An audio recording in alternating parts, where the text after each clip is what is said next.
하나님과 우리의 관계를 나타내는 그러한 말들로 많이 사용되었던 게 호세아에서는 앞서 우리가 부부의 관계를 살펴보았죠.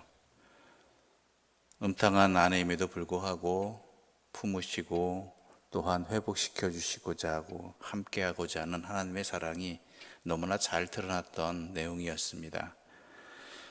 근데 오늘 본문에서는 하나님과 우리의 관계를 부모와 자식 간의 관계로서 표현하고 있습니다. 부모와 자식 간의 관계. 부모와 자녀의 관계는 서로 간의 사랑이라기보다는 부모의 역할이 더 엄청 크죠. 부모의 그 사랑이 자녀가 부모를 향한 사랑보다 비할 수 없이 큰 게 사실입니다. 그런데 그것이 바로 하나님의 사랑이 우리를 향하신 그 사랑이 그렇다라는 것이죠. 1절 말씀 우리 함께 읽어보겠습니다. 1절입니다. 이스라엘이 어렸을 때 내가 사랑하여 내 아들을 애굽에서 불러냈거늘. 이스라엘이 어렸을 때 내가 사랑하여 내 아들을 애굽에서 불러냈더라고 표현하고 있습니다. 내 아들을 불러냈다. 그런데 이 어렸을 때라는 표현이 뭐냐면 그 원어적 의미가 뭐냐면 자신은 아무것도 할 수 없는 그러한 상태, 그러한 상황, 그러한 것이라고 표현하는 것이죠. 즉 이 이야기는 뭐냐면 하나님께서 이스라엘을 애굽에서 불러내지 않았으면 이스라엘은 결코 애굽으로부터 나올 수 없었다라는 것이죠. 이게 무엇입니까? 전적으로 하나님의 은혜였다라는 것이죠. 자신의 힘으로는 아무것도 할 수 없는, 이게 우리와 하나님 사이의 관계입니다. 우리가 하나님을 믿지 않습니까? 그런데요, 하나님께서 우리를 믿도록 이끌어 주시지 않으면, 허락해 주시지 않으면 우리는 하나님을 제대로 믿을 수가 없습니다. 하나님께 나올 수가 없습니다. 그러한 것을 분명히 말씀하고 있는 것이지요. 그런데 문제는 뭐냐면 이 이스라엘이 점점 하나님을 잊어갔다라는 것이죠. 하나님을 잊어갔다. 2절의 말씀 우리 함께 읽어보겠습니다. 2절입니다. 2절과 3절 함께 읽어볼까요? 선지자들이 그들을 부를수록 그들은 점점 멀리하고 바알들에게 제사하며 아로새긴 우상 앞에서 분향하였느니라. 그러나 내가 에브라임에게 걸음을 가르치고 내 팔로 안았음에도 내가 그들을 고치는 줄을 그들은 알지 못하였도다. 즉 하나님을 잊어가는 그러한 모습들이 어떻게 나타납니까? 하나님 아닌 다른 것들을 섬기고 있는 모습으로 나타난다는 것이죠. 하나님 믿는다는 것은요, 단순히 하나님을 잊었다라는 것 차원의 문제가 아닙니다. 인간의 어리석음은 뭐냐면 하나님 잊었다는 건 정확히 말하자면 하나님 아닌 다른 것들을 찾아갔다라는 것입니다. 다른 것들을 의지하고 있다는 것입니다. 엄밀하게 이야기해서 인간에게 무신론은 없습니다. 특정한 종교의 신을 의지하지 않는다는 것뿐이지 인간은 무엇인가를 붙들고 의지하고 향하게 되어 있다는 것이죠. 그것이 어떤 사람에게는 신의 형태로 나타나기도 하겠지만 어떤 사람들에게는 물질의 형태로 나타나기도 하고요. 어떤 사람들에게는 명예라는 권력욕 속에서 나타나기도 하는 것입니다. 하나님의 자리를 그것이 대신해 버리는 것이죠. 이게 인간의 어리석음입니다. 인간의 한계입니다. 그런데 문제는 뭐냐면 하나님께서는 그러함에도 불구하고, 그러한 배은망덕함에도 불구하고 그 순간에도 우상을 향한 그 삶의 어리석음의 자리에 들어가 있음에도 불구하고 하나님께서는 그것을 고치시려고, 부르시려고 애를 쓰셨다라는 것이죠. 그래서 이스라엘 백성들에게는 선지자로, 우리에게는 말씀으로, 하나님의 사람들로 이것을 돌이키게끔 계속하였다라는 것이죠.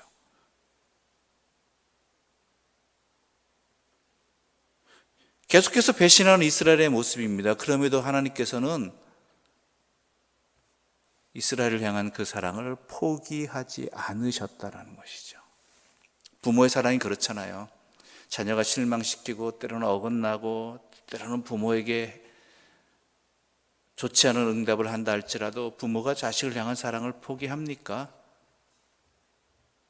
물론 요즘 포기하는 사람들도 가끔 보여서 문제이지만 본질적인 부모와 자식 간의 사랑 속에서 부모는 그 자녀를 포기하지 못하는 것이죠.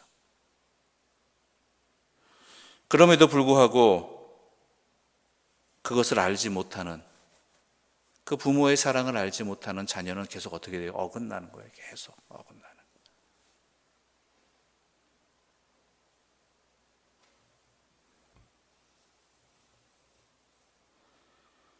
5절에 그 하나님의 안타까운 말씀이 기록되어 있습니다. 5절의 말씀 함께 읽어보겠습니다. 5절 말씀입니다. 그들은 애굽 땅으로 되돌아가지 못하겠거늘 내게 돌아오기를 싫어하니 아수르 사람이 그 임금이 될 것이라. 아수르 사람이 그 임금이 될 것이라.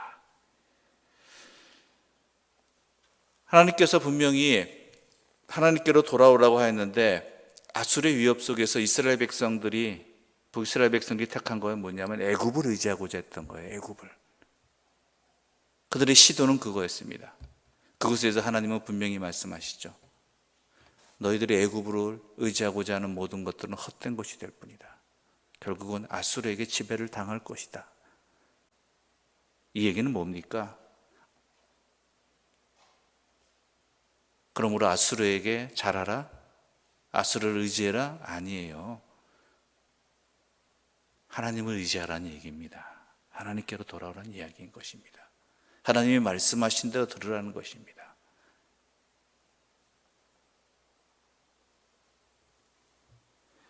그럼에도 인간의 어리석음은 뭐냐면 분명히 자기가 잘못되는 것을 알면서도, 지금 위기의 상황에 처해 있음을 알면서도 하나님께 나아가지 않는다는 게 참 안타까운 일입니다.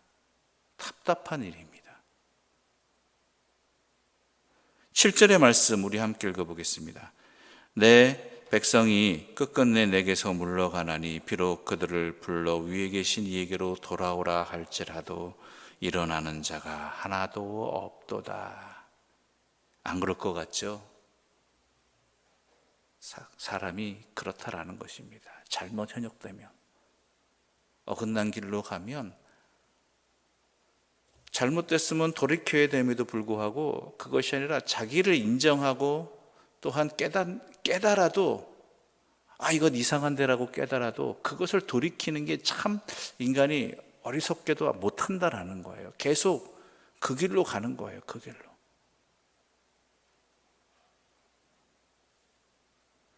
가끔 사업하시는 분들이나 아니면 투자하시는 분들 속에서 이러한 모습이 가끔 나타납니다. 분명히 자기가 잘못 투자해서 또한 잘못 사업을 해서 거기에 대한 손해를 보고 어려움을 당했음에도 불구하고 그거 붙들고 놓지 못하고 거기에 또 쏟아붓잖아요. 계속 잘못된 건 줄 알면서도 쏟아붓잖아요. 언젠간 될 것이라고. 이걸 내가 반드시 성공시켜야지, 뭔가 자기 면이 선다라고 생각하는지 계속해서 쏟아붓는 모습 보이잖아요. 밑 빠진 독에 물 붓듯이. 그게 악한 길에 빠져들어가는 인간의 모습을 잘 나타내고 있는 것입니다. 그 자기 힘으로는 뭘 해보려고 하는데 안 돼요. 이게 안 돼요. 그럼 어떻게 해야 되느냐? 길은 분명합니다. 여호와를 기억하고 여호와께 돌아오는 것밖에 없습니다. 그것밖에 없어요.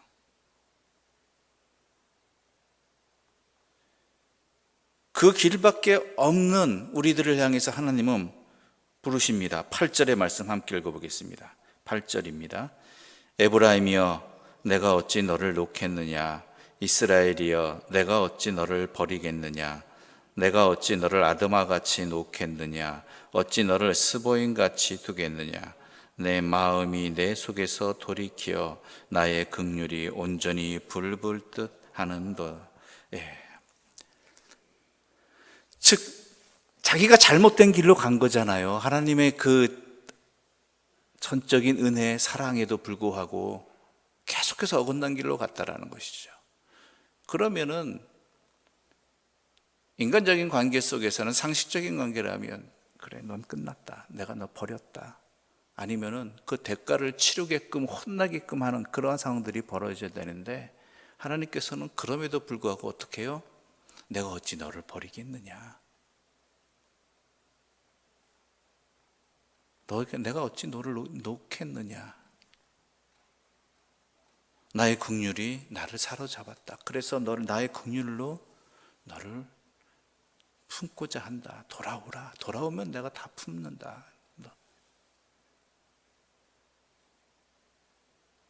아드마와 스보임은 소돔과 고모라가 멸망할 때 같이 멸망했던 주변에 있던 도시라고 이야기합니다. 함께 멸망했던 성읍이라고 그러죠. 그렇게 내버려 둘 수 있겠느냐 내가 너를. 안 그렇다라는 것이죠. 그러므로 뭐예요? 너는 돌아와라. 그 길밖에 없다.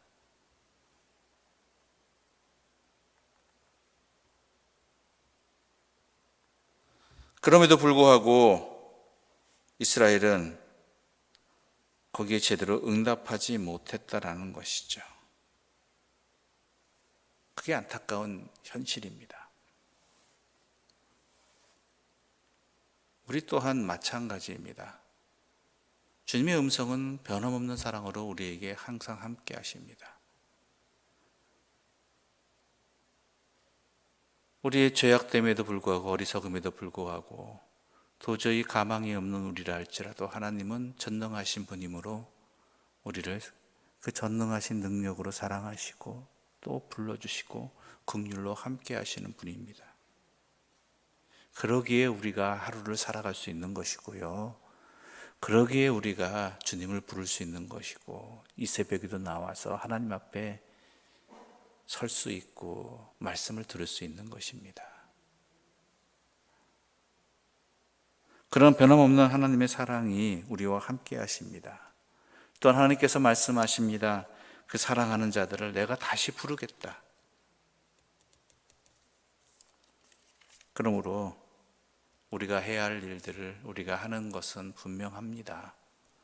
다른 그 무엇이 아닙니다. 여호와 하나님만을 따라가는 것입니다. 부를 때 가는 것입니다. 이것저것 핑계 대지 말고 내 모습이 이러니 저러니 내 어려움이 이러니 저러니 부끄럽느니 안 부끄럽느니 이런 거 따지지 말고 부를 때 아멘으로 응답하며 나아가는 것. 그럴 때 우리가 주님을 통해서 회복할 수 있는 힘을 얻고요. 돌이킬 수 있는 힘을 얻고 굳게 설 힘을 얻는 것입니다. 하나님으로부터 힘을 얻어야 돼요. 우리의 힘은요.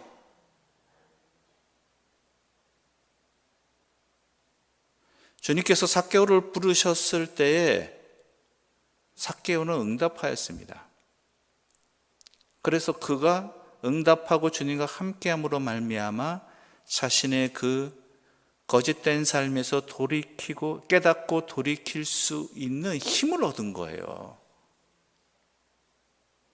주님이 함께 하셨기 때문에.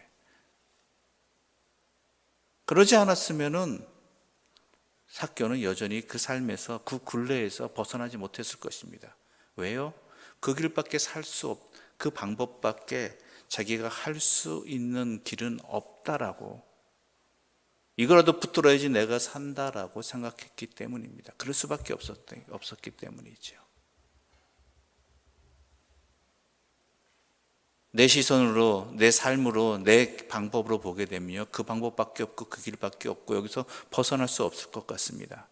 그러나 그럼에도 불구하고 주님의 부르심에 응답한다면 하나님께서 그 모든 것들을 할 수 있도록 힘을 주시고 길을 열어주시고 또한 바르게 세워주십니다. 여호와께 나아가야 됩니다. 주님의 뜻을 구해야 됩니다.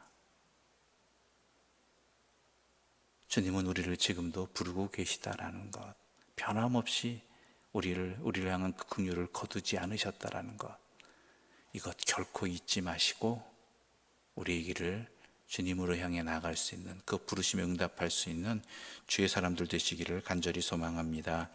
기도드리겠습니다. 하나님 아버지, 감사합니다. 이 짧은 구절 속에서 그 많은 부분을 우리를 향한 주님의 사랑을 말씀해 주시니 감사합니다. 12절 내내 우리의 죄악의 어리석음과 안타까운 모습을 꾸짖는 그런 주님의 말씀을 가득 담아도 부족할 터인데, 그러한 우리들을 도리어 사랑으로 부르시고 긍휼로서 함께 해주신다라고 포기하지 않고 끝까지 부르고 계시는 주님의 사랑으로 가득 채워주시니 감사합니다. 이 사랑이 있기에 오늘 우리는 또한 이 새벽 주님 앞에 나왔고 주님의 뜻을, 또한 주님의 부르심의 음성을 들었습니다. 우리의 삶을 돌이키게 하여 주시옵소서. 주님께 나아오게 하여 주시옵고 주님 뜻에 따르는 참된 회복을 얻게 하여 주시옵소서. 이러한 일들이 우리의 삶에 항상 놓치지 않는 그러한 진리의 자리가 되게 하여 주시옵소서. 우리는 우리 자신을 자신할 수 없습니다. 지금은 이렇게 결단하였어도, 이렇게 주님 앞에 있겠다고 약속하였어도 어느 순간에 주님의 곁을 떠나고 어리석은 길로 벗어날지 모르겠습니다. 그러나 그때도 나를 향하신 주님의 사랑을 기억하게 하여 주시옵소서. 나를 포기하지 않으시고 부르시는 주님의 음성을 기억하게 하여 주시옵소서.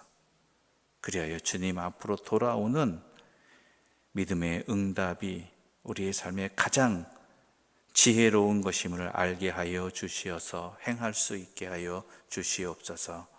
예수님의 이름으로 기도드립니다. 아멘. 하늘에 계신 우리 아버지의 이름을 거룩하게 하시며 아버지의 나라가 오게 하시며 아버지의 뜻이 하늘에서와 같이 땅에서도 이루어지게 하소서. 오늘 우리에게 일용할 양식을 주시고 우리가 우리에게 잘못한 사람을 용서하여 준 것 같이 우리 죄를 용서하여 주시고 우리를 시험에 빠지지 않게 하시고 악에서 구하소서. 나라와 권능과 영광이 영원히 아버지의 것입니다. 아멘.